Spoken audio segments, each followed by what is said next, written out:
কি মাও? তুই অন্ধকারে বসে আছিস কেন? ঘরে আসতে সমস্যাটা কি তোর?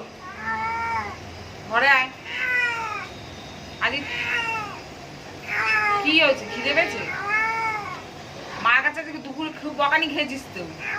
হ্যাঁ, আবার বলছিস হ্যাঁ তুমি শুধু বান্ধবী নিয়ে ঘুরবা আর মা বকলেই তুমি চিৎকার করবা কেন?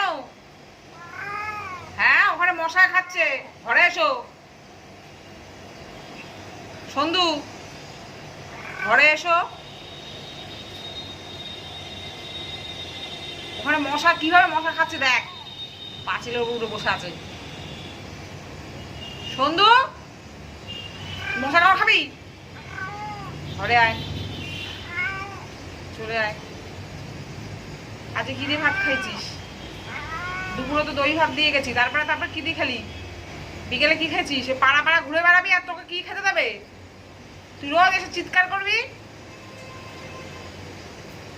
এদিকে আয়, ঘরে আয়, ঘরে চলে আয়। চলে আসো, আসো। আবার মাকে ডাকছে, মা আবার বকা দেবে। তুই দুপুরবেলা ওই দই ভাত খেয়ে তুই বান্ধবীদের নিয়ে ঘুরতে গেছিস, মা দিয়েছে দুম। এবার আসলে মা পাছার ওপর দেবে দুম দাম, দুম দাম দেবে, দুম দাম। কেমন লাগবে? ঘরে তোমার মন দেখবে না, সারা পাড়া পাড়া টাক খেয়ে বেড়াবা। ওই বললিসই বলে অমনি ঘরে চলে যাচ্ছে ওই যে।